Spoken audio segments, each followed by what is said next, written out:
need to do something. I also wanted to say a few words about the deadly tornadoes that tore through Mississippi on Friday night. As the president said in a statement over the weekend. All right, the White House Press Secretary Karine Jean-Pierre speaking there at the White House podium in the briefing room, asking very bluntly how many more children need to be murdered before something is done. She listed the various things that President Joe Biden has done to try to enforce gun safety and efforts at gun regulation.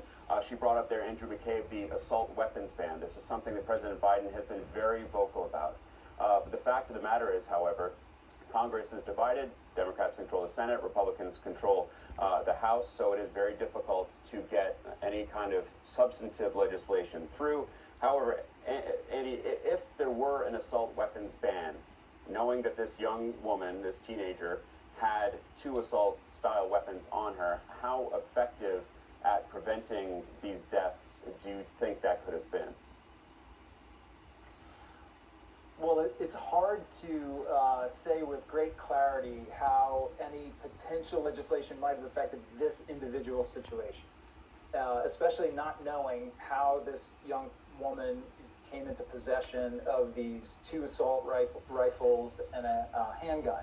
However, what we can do is look back at the period in which we had an assault weapons ban, and it's undeniably clear that these sort of mass shootings declined during that period that we had an assault weapons ban in place. Now, that ban was not perfect. I know from personal experience working as a street FBI agent in New York City and trying to prosecute people for gun crimes, it was not the easiest statute to work with. But when you look across the country in general, during that period, you had a decline of mass shootings. And so I think putting the prospect of an assault weapons ban back on the table, it is something logical and sound, aspirational likely for the administration to do, because as you've mentioned, the political reality we live in today probably doesn't make that even remotely possible. But the numbers would tell you that it would likely be a good thing to do. Andrew, we only have a minute left, and I hesitate to leave on a sad note, but it is of course an incredibly sad day. So on that,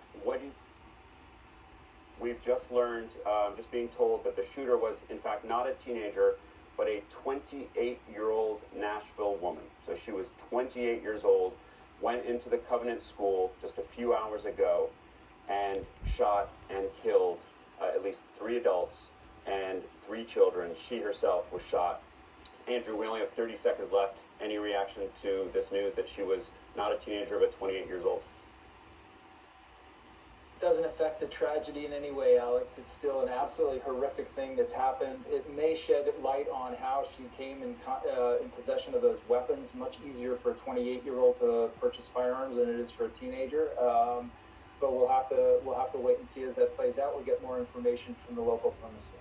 All right, Andrew McCabe, thanks as always for all of your expertise. We're sorry that you had to come in for this horrible news. CNN Breaking News continues right now.